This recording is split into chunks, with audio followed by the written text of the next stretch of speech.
So are you ready for the Word of God? Ayan, so I'll be sharing for this morning is the Spirit of Life, My Zoe Life. Okay? So, hindi naman nagkataon pero tinawag ko talaga yung title. Joke lang. So, birthday si kahapon ni Zoe. Happy birthday si Zoe. Sa baba na? Okay. Birthday ni Zoe kahapon. Ayan. So, the Lord is good, no? 9 years old. Oh, the Lord is good, no? Unang dating namin dito sa TFM, 8 months ba siya? Ganyan, 8 months. Mga 9 months, ganyan siguro. Ngayon, 9 years old na siya. Anyway, the Lord is good. Tama ba? Napakabuti ng Panginoon. Amen. So, I'll be sharing, mga kapatid, to see, again, no, yung flow ng ating message is, titingnan natin yung totoong meron tayo. Ayan. Katulad ng last Wednesday, tinuro natin yung the power within us, and that is the Spirit of Christ. No, Sunday, the Spirit of Christ din, no? So, doon tayo nagpo-flow. Again, sinasabi ko, mga kapatid, dito sa mundo, we have to see, no, everything. Especially now, you are in Christ. Dapat tingnan mo yung sarili mo that you are now living in a different, di ba, realm. Dati, dito tayo sa physical lagi nakatingin. It's okay. Pero pag nakay Kristo ka na, buhay na yung spirito mo eh. Tama ba? So, ibig sabihin, you have to see your life na hindi lang sa physical, pero you have to see yung spiritual, di ba, realm ng everything na nangyayari sa buhay natin. Kasi hindi ka lang naman tagalupa eh. Tagalangit naman talaga tayo. I say amen. So therefore, we have to see yung buhay natin dito sa konsepto ng langit. Tama ba, mga kapatid? Tama ba, kapatid? I say amen. Tama. Tama. So we have to see this, no? To remind us and to see yung buhay na meron tayo. Okay? Tingnan natin yan, mga kapatid, to see yung Zoe life that we have. No? Ayan. So tingnan muna natin dito. Actually, no, next slide. Last Sunday, sinabi ko nga, isang word sa Holy Spirit sa Hebrew is the word ruach. Okay? Marami yan, no? 400 times yan sinabi sa Old Testament. Sa Genesis 7, sabihin the breath of life. Yung ruach, kasi yan eh. Wind, breath, tsaka spirit. No? Yung word na ruach. Okay? Sinabi rin dyan, yung creative spirit of God, no? Yung dun sa creation, di ba, na dun siya, sa water, ano yan eh, pag may chaos, pag walang order, tandaan nyo, mga kapatid, ang Holy Spirit nandyan. Kasi siya magbibigay ng order eh. Yun sa Genesis eh. Di ba, nung lahat, madilim, everything, pero dun, the Spirit of God is hovering over the water. So, ibig sabihin, pag may chaos, ang sagot is the Spirit of God. Tama ba? Kasi bakit siya yung magbibigay ng order dito sa buhay natin. Okay? Pero maganda, dun sinabi ko sa Genesis 2:7, ano yun? Again, yung breath of life, yung ruach, okay? Ang ibig sabihin naman yan, mga kapatid, is the divine essence of life. Tingnan mo yung katabi mo, mga kapatid? Okay. Again, lagi ko sinasabi, mga kapatid, pag titingnan mo yung sarili mo ngayon kay Kristo, huwag mo titingnan lang sa nakikita mo. Kasi may divine essence. May nakatirang Diyos sa loob. No, I say amen. There's a God inside of you. The God in you. Tama ba, mga kapatid? Kaya nga ang isang anak ng Diyos, mga kapatid, isang believer, you can see it, mga kapatid, wala naman talagang limitasyon sa atin in the sense. Sabi nga, we can do anything in Christ. Tama ba? Kasi why? You have the Spirit of God inside of you. Now again, nagkakaroon ka ng limitasyon based on your understanding. Una, kung sino ka, kung sino siya, at kung anong buhay. Tama ba? So when you see life na maraming limitasyon, ay marami ka talagang limitasyon. Tama. Hanggang dito lang ako, then therefore hanggang dyan ka lang talaga. Tama ba? So ang ginagawa ng Espiritu ng Diyos ngayon, through the Word of God, mga kapatid, binibreak niya yan. Amen ba? Binibreak niya na walang limitasyon sa Kanya. Pwede kang dalhin ng Panginoon, so gusto Kanyang dalhin. I say amen. Tama ba, mga kapatid? Beyond pa sa mga pinapangarap natin. Beyond pa sa gusto nating mapuntahan. Tama ba, mga kapatid? So that is the breath of life. Next slide. Kaya pag titignan natin yung life, yung mismong buhay, okay, sa New Testament, 3 word ang nakita ko when it comes to life, sa Greek. Una is yung bios, sounds familiar, biology. Bios. Ibig sabihin yan, the physical life o yung material existence. Okay? Kaya tawag yan, bios. Okay. Tapos yun naman, yung psych. Alam na, si Teacher Mitch, sa baba.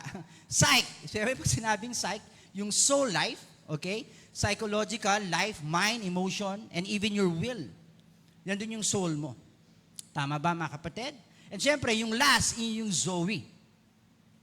Yung dala-dala ni Jesus Christ. Yung sabi niya, divine, sabi sa iyo mas malapit pa kay Shasha. Si Shasha, divine diva lang eh. Ikaw, divine life you have. I say amen. Okay? Sabi niya, spiritual, eternal life, and absolute fullness of life. Oh, I say amen. Now, ito dito nangyayari mga kapatid. Ito naging problema when it comes to understanding of eternal life. Akala natin eternal life will start when you die. Kasi yun ang tinuturo sa atin eh. Pag namatay ka, matatranslate ka na sa eternity. Di simula ng eternal life mo. Wala nga simula yung eternal eh. Tama ba? Actually, ginawa lang ng Diyos, ibinalik niya yung eternal life na nasa iyo dapat nung una pa. I say amen. Kaya nga pag nakay-Kristo ka mga kapatid, nakipag-isa ka kay Kristo, you have eternal life today. Today, you have that eternal life inside of you. I say amen. Kaya ang isang anak ng Diyos, mga kapatid, buhay. Tingnan mo katabi mo, mukha naman buhay, mga kapatid. I say amen. I say amen. Kasi may buhay ka eh. Kaya very important, yung discovering who you have now. You have eternal life. I say amen. Yun yung Zoe life na binigay ng Panginoon. Okay? Kaya tinawag mga kapatid, ito yung sinasabi sa Genesis. Itong tatlo na to, makikita natin sa Genesis 2:7. Clearly, sa simula pa lang, sabi niya, then the Lord God formed a man from the dust of the ground. Ano yan? Bios, material, physical, dust of the ground. Tapos, the man became a living being, pero sa ibang translation, living soul. Psyche. Tama ba? Pero ang importante dyan, yung sa gitna. And God breathed into his nostrils what? The breath of life. That is Zoe. Ruach. No? At nung binigay ng Panginoon yung, ganito yung mga kapatid kahit wala yung ruach, pwede ka na mag-exist dito sa lupa actually. Kahit wala yung ruach. Pwede. But you will not reign and live like God. I say amen. Kasi yung ruach, ang nagbibigay ng difference sa lahat ng creation. Yung mga hayop, mga kapatid, meron silang soul. Meron silang soul Alam niyo ba? May kaluluwa yun. Kasi they have, di ba? May life sila Tama? Kaya di ba na pag may hayop na namatay, iba rin nararamdaman mo Kasi may life yun Tama ba? Na binibigay ng Panginoon. Naniniwala rin ako, pagdating ng panahon na restore everything, babalik yung dati, na lahat, bati natin talaga. Kahit yung leon, pwede mong, I say amen. Yung tigre, pwede ka makipaglandian sa tigre. Ngayon, hindi pwede, baka gutom Baka pag makipaglandian ka, pag huli mo, tanggal na yung dito. Tama ba? Pero you have to see, sa start, lahat, everything under kay Adam. Bakit? Because of ruach. Yun ang sinasabi that you are, mga kapatid, the masterpiece, the peak of His creation. Because of the ruach. I say amen. Alam mo ba, kahit sa angel, yun ang, I say amen. Kasi marami nagtuturo ng mga angels, okay yan Pero sometimes, titingnan natin ng angel na higher than us. Hindi. They are lower than us. Servant sila Tama ba? Alam mo ba, magpakita lang sa iyo isang anghel, mamamangha ka. Tingnan mo ang Bible. Pag may nakita silang anghel, di ba lumuluhod sila? Di ba? Ano sinasabi ng anghel? Tumayo kayo. Huwag kayo lumuhod. Bakit? Ba't ka luluhod lingkod? I see. Di ba? Hindi mo napapansin. Kahit si John lumuhod sa anghel, huwag kang luluhod. Bakit? Lingkod siya Anak ka ng Diyos Sa Diyos ka luluhod. Pero sa Kanya hindi pwede Pero because yung majesty ng creation ng angel, lumuluhod tayo. Tama? Pero hindi mo alam, mas maganda at mas malupit ka sa mga anghel. At even angels, pag tinitingnan tayo, namamangha sila Kaya sabi ng Psalms 8, what is a man that you are mindful of him? Kahit yung mga anghel, ngayon, pag tinitingnan ka ng anghel mo, ano bang meron to? Bakit nilikha to sa wangis ni boss? Alam mo bakit? Kasi you can function like our daddy God. Sila hindi pwede. Kasi pag nag-function sila like Daddy God, tanggal kagad sila. Ganun nangyari kay Lucifer Feeling niya, siya yun, binagsak siya Pero ikaw at ako, mga kapatid, we can function like our Daddy God. Actually, mas natutuwa siya pag nagpa-function tayo katulad niya. Palakpakan natin ang Panginoon.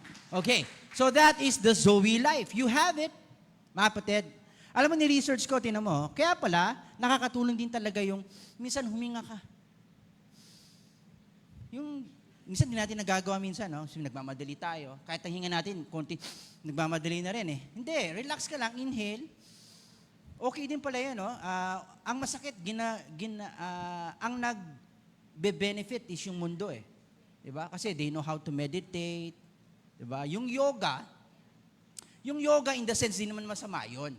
Nagiging masama lang yung context nun pag pinasok mo na sa religion. Pero yung exercise ng breathing, hindi. Galing sa Diyos yun. Dapat minamaximize. May time na stop ka lang, then hinga. Kasi dito pinapakita, pumapasok ang buhay dito sa ilong. Kaya the more you breathe yung oxygen, yung body mo, nabubuhay din yan eh. Tanungin kita, kailan ka huling huminga? Yung stop ka lang din, talagang inubos mo lahat ng libre. After nung tinan mo, iba yung dating sa'yo. Bakit? Life. Amen? Especially mga kapatid, yung ruwak na meron ka. You have to see it. Tama ba mga kapatid? Okay. Now, ito mga kapatid, share ko lang. Alam mo, isa na intindihan ko na, share ko na to before, nakita ko yung scheme ng kaaway, hindi siya nagbabago eh. No? Siguro ganun kalupit yung no? Kaya maraming hindi nagbabago ang style ni Satanas eh. From the very beginning. Tingnan mo sa Genesis, nung God created everything, tapos sabi niya kay Eva at kay Adan, kainin yung lahat ng puno sa inyo. Tama? Kasama doon yung puno ng buhay. Tama? Lahat ng puno pwedeng kainin eh. Pwera lang sa isa. Tama? Okay, good. Anong ginawa ng demonyo? Anong ginawa? Kinuha yung kanilang attention dun sa isa na wala sila. Inaalis sila dun sa provision na napakarami. Nasa inyo yan eh. Pero ginagawa niya dun sa wala ka. Uy, alam mo ba, pag ito lang kinain mo, magiging tulad ka ng Diyos, dun pa lang sinungaling na eh. Kasi tulad na sila ng Diyos. Kahit hindi sila kumain nun. Oh, I say amen. Ganon ang scheme ng demonyo, mga kapatid. At totoo lang, ang daming meron ka eh. Hindi mo na-appreciate. Kaya ang tawag sa kanya, cum laude. I say amen. Magnanakaw. Alam mo bakit? Ang unang nanakawin niya, kagalakan, kapayapaan. Kasi yung meron ka, hindi niya pwedeng nakawin eh. Yung pagpapalang nakalaan, hindi niya pwedeng nakawin sa iyo yun eh. Ang pwede niyang nakawin is yung appreciation mo nung anong meron ka ngayon. So kukunin niya yan. Imbis na nagpapasalamat ka, pero nakita mo pa, kulang. Ba't ka nakitingin sa kulang? Meron ka. Tinuturuan ka ng Diyos, ako. I say. Ito mga kapatid. Kaya nga ang demonyo din nagbabago. Sorry siya mga kapatid, when you have the Spirit of God, ruwak, you can discern. Bakit? Kaya sabi ng Bible, kumpleto ka na. Tama ba? Palakpakan natin ang Panginoon. Oh, I say that. Ang lupit tinan mo yung, alam mo ba, kung kinain nila yung puno ng buhay, solved na lahat eh.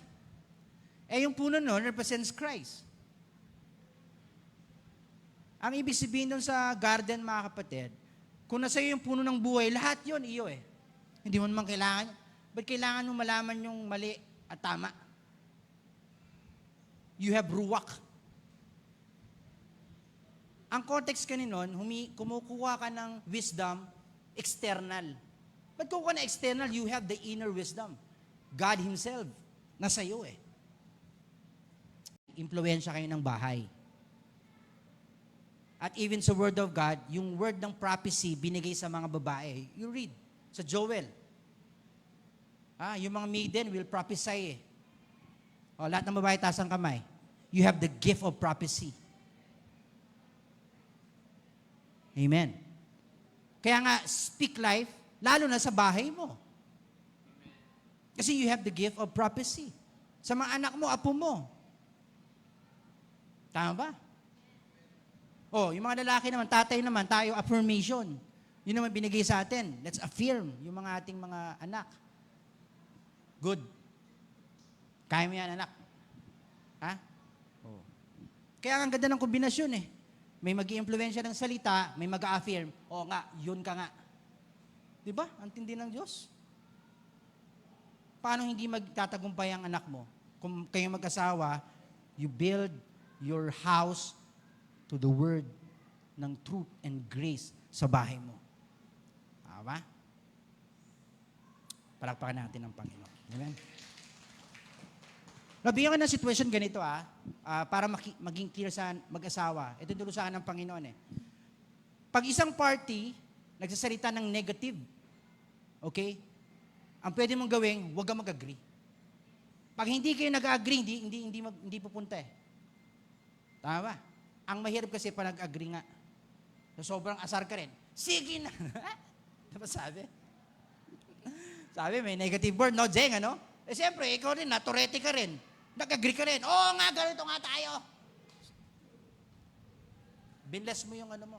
Dinilis mo yung word na yon. Pero pag sinasabi mong, hindi ako nag-agree. Walang mangyayari sa bahay mo. Tama? I hope you get my point. Kasi ang demonyo gusto pumasok sa bahay natin. Alam niyo ba? O sige, bigyan ko kayo ng word Naalala niyo mga kapatid, yung babae, di ba yung kinausap si Elisha, marami siyang utang. Yung oil, marami siyang utang, di ba? Ang sabi niya, kumuha ka ng mga tapayan, di ba? Kung anong meron ka sa bahay. Ano daw meron siya? Langis. O makinig kayo sa akin. Ang sabi ni Lord, ganito. O sige. God will give oil inside the house. Sa lahat ng bahay dito. Ano ibig sabihin? Preparation for your prosperity. Ang totoo, lahat tayo may langis. Amen. Anong langis na meron ka? Giftings ng family mo, gamitin mo. Kung pagtuturo, magturo ng maayos. Pag ninegosyo, magnegosyo ng maayos. I say amen? Whatever. Tama? Makita mo mga kapatid, lahat, yung utang na bayaran, sumobra pa. Palakpakan natin ang Panginoon. Amen. Zoe life. Next slide. Tingnan mo So, ibig sabihin, when you say Zoe life, is living now with the quality of life found in heaven. Tama ba? Kasi yun ang buhay na meron sa langit eh. Yun naman talaga ang gusto ng Diyos. Let your kingdom come. Let your will be done. Where? On earth as it is. O, paano gagawin ng Diyos yun? Sa bawat buhay natin. Sa bawat pamilya, mga kapatid. Tama, no? Gusto niyo yung mga kapatid? No? Sister Let, sa family mo, pag pumasok sa bahay mo, paglabas, matutuwa, feeling ko napunta ako sa langit. Iba yung ambience ng bahay eh. Iba yung atmosphere. Bakit? Nandoon yung kaharian ng Diyos. Nagtataka ka, mga kapatid. Ba't gusto-gusto ng tao pumunta sa bahay mo? Kasi yung atmosphere ng bahay mo. Ay, say amen. Aanin mo malaking bahay, wala namang gustong pumasok.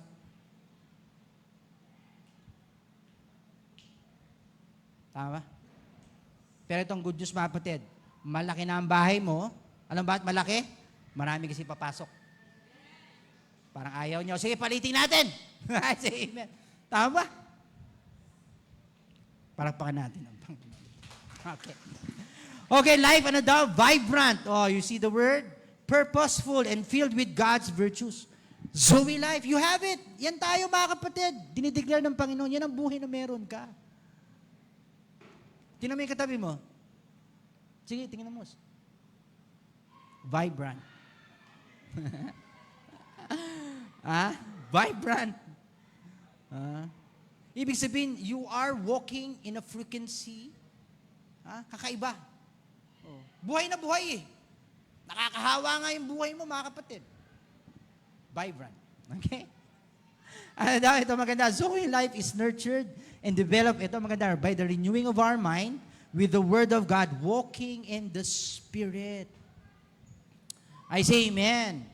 Kaya sabi ko nga, ang Holy Spirit, hindi siya spiritual hitchhiker. Ano yung hitchhiker? Nakasabay lang yan, walang ginagawa. Hindi ganun ang Holy Spirit. Pag sinamahan ka, kikilo sa buhay mo. Gagawa. I say amen. Kaya nga, ang yung part is to submit kung anong ginagawa ng Espiritu ng Diyos. Tama ba? Hayaan mo Holy Spirit, mga kapatid, mag-take over ng everything. Mga kapatid, sa natutunan ko, mga kapatid, no? Ang Espiritu ng Diyos, very gentle. Oh, totoo. Actually, pag hindi mo nga siya i-acknowledge, hindi siya kikilos talaga eh. Hindi. Kasi gusto niya, i-acknowledge mo siya eh. Kasi ganun siya eh. Tama? Hindi naman siya pwersa lang eh. Person yun eh. Ang Holy Spirit sa person. Katulad ng katabi mo ngayon, yan ang Holy Spirit eh. You can talk to Him. May umaway sa'yo, magsumbong ka sa Kanya. Promise, ginawa ko. Alam mo ginawa sa akin ng Diyos, ganito eh. Lahat ng malapit sa akin, nung youth ako, pinunta lahat sa ibang bansa. Bro, totoo. Lahat ng malapit sa akin, si Ron, si Kokoy, alalapit sa akin yan eh. Pinunta sa ibang bansa eh. Wala tuloy akong, naiwan ako dito walang kalapit. Kaya naman pala, tinuturuan ako ng Diyos ano yun. Kung wala man sila, ang Espiritu ng Diyos, ang best friend ko. Kaya yun ang akin declare, He's my closest friend. Marami akong kaibigan, mga kapatid, pero siya ang kaibigan ko. Sa totoo lang. Sa kanya ako nagsusumbong eh. Pag frustrated ako, sinasabi ko sa kanya. Kasi person yun eh. Alam mga kapatid, bumalik tayo doon. Let's go back on that. The fellowship of the Holy Spirit. I say amen. Ito mga kapatid, makinig kayo sa akin. I believe, no, na God is aligning everything. You will see again power inside the church. Walang nag-amen. Ayaw ko sa inyo, ako personally, nasawa na ako sa yung walang ano eh. Gusto ko ng manifestation ng kapangyarihan ng Diyos. And He will. Sa biyaya ng Panginoon. Amen? You will see it. We will see it. Yung manifestation ng kapangyarihan ng banal na Espiritu. Alam mo yung key?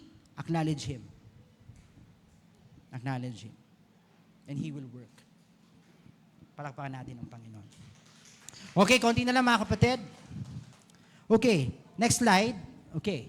So, the Spirit of life, last mga kapatid, is a life above scarcity. Okay? Pag sinabing scarcity mga kapatid, ito yung syudad na maraming kotse. Hindi, joke lang. Konti lang nakagets ha. Ulitin ko ha. Scarcity na. Hindi, parang yata to, theme park eh. Hindi, Star City pala yun. Ang scarcity mga kapatid is the economic concept that limited resources. Yan ang scarcity mentality. Lagi nakikita mo, limited. Okay? Insufficient. Na hindi ka kayang isatisfy. Ang tawag niya scarcity mentality. Uy mga kapatid, ang Zoe life, wala dyan. Above ka dyan. Hindi ka scarcity mentality, prosperity, abundance. I say amen? And yun yung life na meron ka. Now, tingnan natin next slide. Kaya mga kapatid, pag sinabi natin mga kapatid, okay, sabi niya dyan, it is a promise of having what? More than enough. Okay? In every good work. Because you have Zoe life. Tama ba? So ano ibig sabihin ko? Anong ginagawa mo ngayon na binigay ng Diyos sa'yo? Maniwala ka, magpuproduce ka dyan ng madami. Pastor, ang liit eh. Saan ba nagsimula lahat? Tama ba? Maliit. Pero yung mentality, malaki ang nakikita. Oh, I say amen? Sabi niya, encouraging the Lord to trust that needs will be met, no, through grace. Sa biyaya ng Diyos, rather than personal anxiety or self-sufficiency. Now, ito mga kapatid, makinig ka sa akin. Ito kasi nangyayari sa atin, minsan. Okay? Pag meron kasing demand, akala mo ikaw ang kikilos. Kaya tinitingin mo kulang. Siyempre, ba't ka nakatingin dito? Doon ka tumingin. Siya ang kikilos. Yun yung mentality. Yun ang mindset. Gagawa ang Diyos. Kaya nga minsan ang ginagawa ng Diyos, pinapakita sa'yo. Ito, bigyan ko ng revelation na. Uy, maganda pala minsan, makita mo talaga that you have limitation. Dapat magkaroon ka mo ng revelation, I have limitation. Tama ba? Alam mo bakit? Kasi pag may nakita mong may limitasyon ka, dun magsisimula yung overflow. Paano? For example, ganito. Di ba yung baso? Paano mag-overflow yung baso? Bakit nag-overflow? Binuhusan mo ng tubig. Kasi may limitasyon yun eh. Kasi kung walang limitasyon sa ilalim yun, hindi mag-overflow yun, butas yun eh. I say amen. Ibig sabihin, bilang tao, I have the image, I have the function, but I have limitation here. Dapat kunin mo yun, Lord, mayroon ako limitasyon. Then, mga kapatid, mag-kick in yung grace, then you will have overflow. Kasi dun sa limitation mo, dun mag-start yung overflow mo.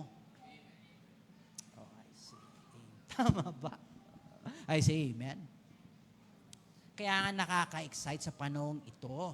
Bakit? Kasi nga, in the sense, para kang nililimitahan ng sitwasyon. Uy, salamat. Bakit? Kikilos at gagawa ang Diyos. Tama ba?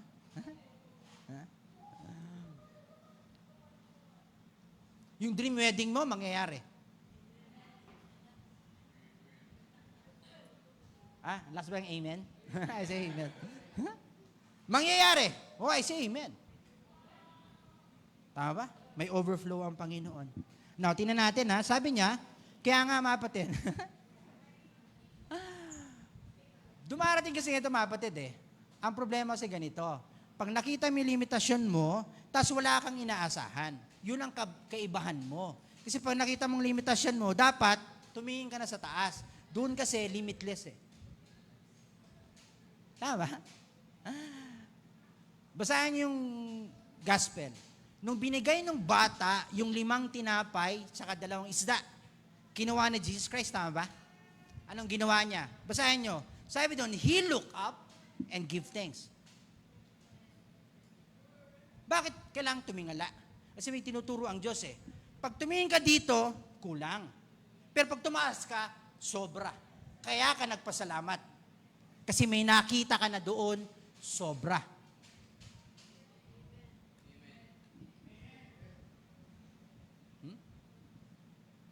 Kaya nga mga kapatid, eto mga kapatid, sabi daw nila, and I believe on this, gratitude, mga kapatid, will release prosperity in your life. Pag marunong kang magpasalamat. Kasi bakit? Hindi mo hinaya ng kaaway, ilagay ka dun sa wala ka, kundi nakita mong meron ka. Lord, salamat sa 5 tinapay at 2 isda. Salamat, Lord. Then, pag pira-pirasuhin, gamitin. Ang maganda, kikilos ang Diyos, supernatural. Kasi nga, real different Hindi ka lang naman natural May spiritual real ang Diyos. Tama? I see. Palakpakan natin ang Panginoon. Okay, last verse mga kapatid. I will close on this. Tingnan nyo mga kapatid Sabi niya, for in Christ, all the fullness of deity lives in bodily form. Yung Godhead, the Father, the Son, the Holy Spirit, na kay Kristo. Tama ba? Okay. Sabi niya, and in Christ you have been brought to fullness. Napuno ka daw. Alam mo bakit? Kasi nga nananahan sa'yo na yung,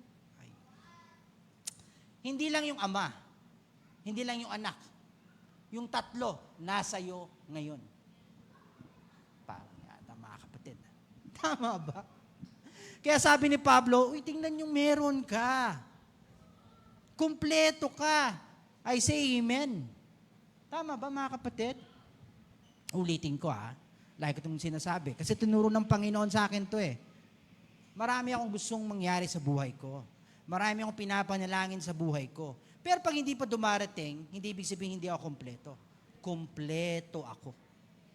Ang kasiyahan ko dahil kompleto ako. Kasi nasa akin si Kristo. Now, ngayon, dahil nakita mong kompleto ka, mga kapatid, magdaratingan yun. Kasi nga, kompleto ka. Revelation muna ng completeness mo Mindset. Ang mahirap pag ganito mindset mo Pag nandito na yan, sasaya na ako. Talaga ba? Kaya pala 5 taon ka nang di masaya. Kasi 5 taong hindi pa dumarating. Ba't kaya hindi mo baliktarin? Kahit wala pa yon, magiging masaya ako, magpapasalamat ko dahil kumpleto ako. Tama? Ngayon, kahit dumating yun ng after 25 years pa, it doesn't matter. Kumpleto ka. Masaya ka. Tama? Pero good news, darating. Sister Mitch, darating ano? Darating. Darating. Hindi pwede yung pwede na, dapat pwedeng pwede. Dapat gawin mentality na anak ng Diyos. Hindi pwedeng, pwede na rin yan. Anong pwede na rin yan? Diba? Dapat pwedeng pwede. Diba? Sana gets yung sinasabi ko, diba? Palapakan natin ang Panginoon. Amen ba? We are complete. Zoe life. Boy, say amen. Everybody here, may buhay. I say amen. Buhay na ganap at kaaya-aya. Oh, yung mga kabataan, makinig kayo sa akin. Kinjen, tingin kayo sa akin. Tingin kayo sa akin. Kinjen. Okay. Yung buhay na sinasabi ko, kayo gagamitin sa pamilya nyo. Ha? Sa giftings mo, oh, I say amen. Yung pangarap mo, Kinjen, tingin kayo sa akin. Kinjen. Yung pangarap nyo, sa pamilya nyo, kayo gagamitin. Kasi you have life. You have life. Amen ba? Tayo ba'y magsitayo?